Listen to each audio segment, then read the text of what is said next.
Bismillahirrahmanirrahim. Assalamualaikum warahmatullahi wabarakatuh. Kembali lagi bersama saya Rudi Masniadi SME dalam mata kuliah Ekonomi Mikro 1. Pada pertemuan hari ini dan beberapa pertemuan yang akan datang, kita sudah mulai masuk pada pembahasan berkaitan dengan perilaku produsen, di mana kita akan mendalami melihat bagaimana perilaku produsen atau perusahaan dalam setiap kondisi tertentu.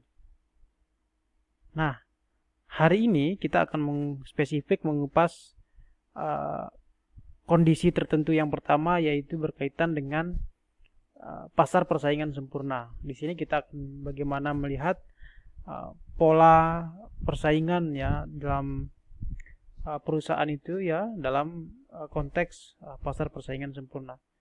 Oke, kita masuk pelan-pelan ya ke definisi dulu ya tentang pasar persaingan sempurna ini. Harus diingat bahwa pasar persaingan sempurna adalah pasar di mana jumlah perusahaan sangat banyak dan kemampuan tiap perusahaan sangat kecil untuk mempengaruhi harga. Titik tekannya di sini ada dua ya. Yang pertama, Anda harus ingat bahwa jumlah perusahaan dalam pasar persaingan sempurna ini sangat banyak. Dan yang kedua, walaupun banyak, kemampuan tiap perusahaan itu sangat kecil dalam mempengaruhi harga. Ternyata, ya yang menentukan harga dalam pasar persaingan sempurna ini adalah mekanisme pasar itu sendiri, atau dengan kata lain, interaksi atau pertemuan antara permintaan dan penawaran itu yang menciptakan harga. Nah, namun melihat dua sisi itu terasa tidak cukup ya, karena ternyata ada beberapa karakteristik di dalam pasar persaingan sempurna ini ya yang harus dilihat, sehingga dengan melihat syarat-syarat ini, karakteristik ini, kita bisa katakan dia bahwa termasuk ke dalam pasar persaingan sempurna. Nah, adapun karakteristik dan syarat-syarat yang dimaksud itu, yang pertama adalah pasar itu harus terjadi homogenitas produk ya. Maksudnya di sini adalah produk yang mampu memberikan ya kepuasan atau utilitas kepada konsumen ya tanpa perlu mengetahui siapa produsennya. Dalam arti bahwa konsumen di sini tidak membeli merek atau brand ya dari barang yang dibeli itu, tapi dia sudah sangat logis ya, dia membeli nilai gunanya atau kemanfaatannya. Karena itu semua perusahaan itu dianggap mampu memproduksi barang dan jasa dengan kualitas dan karakteristik yang sama. Inilah yang dimaksud dengan bagian yang pertama ini, syarat yang pertama ini, yaitu homogenitas produk. Yang kedua, syarat yang kedua adalah pengetahuan yang sempurna. Maksudnya di sini adalah para pelaku ekonomi, apakah itu dia konsumen maupun dia produsen, memiliki pengetahuan yang sempurna tentang harga ya, harga dan input-input yang digunakan ya oleh produsen itu. Dengan demikian konsumen tidak akan mengalami perlakuan harga jual yang berbeda, karena dari siapapun produk dibeli ya harga pasti akan berlaku sama, karena dia memiliki pengetahuan yang sempurna atas barang yang akan dibelinya. Ini yang kedua ya. Kemudian yang ketiga adalah output perusahaan relatif kecil. Maksudnya di sini adalah semua perusahaan dalam industri atau pasar itu ya itu dianggap berproduksi secara efisien dengan biaya rata-rata rendah ya. Nah, kenapa ya?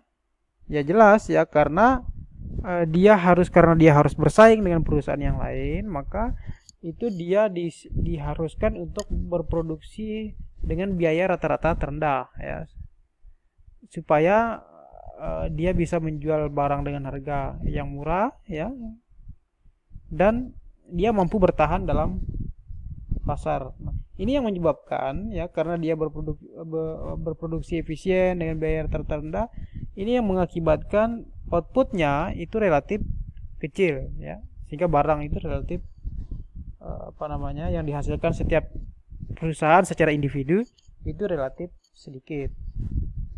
Yang keempat ya, perusahaan menerima harga yang ditentukan oleh pasar ya, jadi perusahaan tidak punya posisi tawar yang terlalu tinggi ya, karena dalam pasar persaingan sempurna itu harga itu diciptakan atau ditentukan oleh mekanisme pasar itu sendiri, interaksi antara pertemuan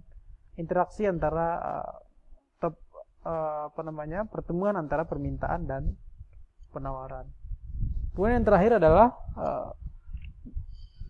pelaku ekonomi itu bebas keluar masuk pasar, dalam arti bahwa karena banyak produsen ya, kemudian homogenitas produknya tinggi. Nah, nanti si perusahaannya itu akan bebas keluar masuk pasar ketika dia ketika dia mengalami kekalahan dalam persaingan dalam menjual barangnya dengan perusahaan lain. Nah, ini yang dimaksud dengan beberapa karakteristik atau syarat ya yang harus kita lihat ya, sehingga kita bisa menyimpulkan bahwa itu adalah pasar persaingan sempurna atau bukan. Nah, kita sudah pahami karakteristik atau syarat-syaratnya. Nah, selanjutnya ya, kita akan melihat kekuatan ya, atau kelebihan dan kelemahan dari pasar persaingan sempurna ini. Nah, di sini kita bisa lihat bahwa pasar persaingan sempurna ini memang dia sifatnya menjadi sebuah kondisi yang ideal ya, dalam hal kita berbicara tentang persaingan antar perusahaan ya, dalam sebuah pasar. Nah, kita bisa melihat dari sisi kekuatan dulu ya. Jadi konsekuensi dari pasar model persaingan sempurna ini ya, model pasar persaingan sempurna ini bagi masyarakat ini dianggap memberikan kebermanfaatan atau memberikan tingkat kemakmuran dan kenikmatan yang maksimal ya. Karena dikatakan demikian karena ada beberapa hal ya yang menjadi alasan. Pertama, harga jual barang dan jasa dalam pasar ini itu relatif murah ya. Itu yang pertama. Kenapa? Ya jelas murah karena perusahaannya banyak ya. Kemudian tentu perusahaan berpikir bagaimana caranya supaya barangnya laku ya. Tentu yang menjadi pemenang adalah dia yang bisa menjual barang dengan harga yang murah ya. Nah, sehingga dalam pasar persaingan sempurna ini ya akan timbul kemakmuran dan kenikmatan yang dialami oleh masyarakat ya. Yang pertama itu karena harga jual barang yang relatif murah ya, karena banyaknya persaingan tadi ya, otomatis dia saling perang harga. Kemudian yang kedua adalah jumlah output paling banyak sehingga rasio output penduduk itu maksimal. Nah, jadi seperti dikatakan di awal, cirinya itu jumlah barangnya banyak ya di pasar persaingan sempurna itu ya. Ketika dia banyak jumlah barangnya, otomatis nanti akan membuat rasio antara jumlah barang, perbandingan antara jumlah barang dan jumlah penduduk itu kan nanti ada semacam ketimpangan di mana tinggi jumlah barangnya dan penduduknya ya segitu-segitu saja. Sehingga penduduk itu memiliki kebebasan dalam memilih ya, mengkonsumsi barangnya, sehingga itu yang kemudian menimbulkan kemakmuran maksimal. Yang ketiga, masyarakat merasa aman dan nyaman dalam mengkonsumsi barang ya. Ini sangat mengarah ke positif ya, karena ternyata si masyarakat tidak perlu membuang waktu untuk memilih barang dan jasa ya, dan dia tidak takut ditipu ya dalam hal kualitas karena dia tadi memiliki pengetahuan yang sempurna ya. Jadi masyarakat akan merasa aman dan nyaman saja dalam mengkonsumsi barang ya, karena sesuai dengan cirinya tadi ya, masyarakat punya pengetahuan yang sempurna atas barang yang akan dikonsumsi atau dibeli. Nah, ini dari sisi kekuatan ya. Kemudian dari sisi kelemahan, ternyata ya, ada 3 kelemahannya ini pasar persaingan sempurna ini. Yang pertama, kelemahan dalam hal asumsi. Nah, asumsi yang dipakai dalam pasar persaingan sempurna ya itu sebenarnya dalam kehidupan nyata yaitu mustahil sebenarnya ada ya, karena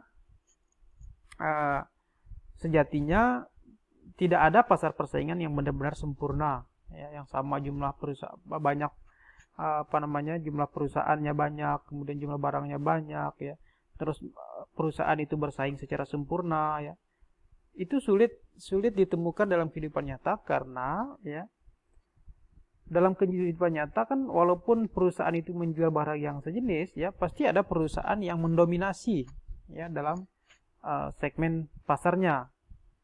Nah, sehingga ini yang menyebabkan pasar persaingan ini mengalami kelemahan dalam hal asumsi.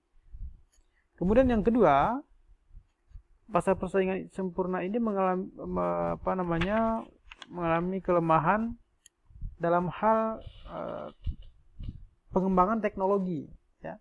Jadi perusahaan yang berada di sini itu sulit berkembang karena secara keuntungan tadi kan yang didapat keuntungan normal ya, karena dia harga tidak terlalu tinggi, dia bisa jual ya, malah lebih sangat murah dijual barang itu karena jumlah barang melimpah ya. Nah, kan harapan keuntungan ketika kita menjual harga barang dengan tingkat harga yang normal, itu kan keuntungan kita kan menjadi lamban. Nah, sementara keuntungan itu kita harapkan kan untuk mengembangkan perusahaan ya, dalam hal mengembangkan teknologi ya, mesin apapun itu. Nah, jadi terhambat kita mengembangkan teknologi, mengembangkan perusahaan ya, karena kita menjual barang dengan harga yang normal. Nah, kemudian yang ketiga adalah adanya konflik ya antara efisiensi versus keadilan. Nah, kita bisa melihat ini misalnya di negara berkembang misalnya. Negara berkembang itu dia berproduksi tidak efisien ya. Tidak efisien karena industrinya masih tahap awal ya, industrinya masih menggunakan katakanlah teknologi yang sederhana ya, sehingga biaya produksinya biaya rata-rata produksinya tinggi ya. Nah, jadi dia tidak efisien. Nah, sehingga kalau kita berbicara keadilan, ketika misalnya negara berkembang, kita harus komparasikan dengan negara maju yang sudah bisa berproduksi efisien, terus kita harus suruh mereka bersaing secara sempurna, akan ini tidak mungkin. Ya, pasti terjadi ketidakadilan. Ini yang dimaksud dengan efisiensi versus keadilan ini. Ya, jadi akan sulit sekali kita temukan persaingan sempurna dalam kehidupan nyata ini. Karena negara berkembang dan negara maju itu akan sangat sulit kita inginkan untuk bersaing secara sempurna. Oke, baik, itu ya untuk pertemuan hari ini ya. Karena waktu kita terbatas, nanti saya akan posting materi lengkapnya di grup WA kelas ya. Kita akan bertemu lagi minggu depan ya, lebih kurang mohon maaf. Wabillahi taufiq wal hidayah. Wassalamualaikum warahmatullahi wabarakatuh.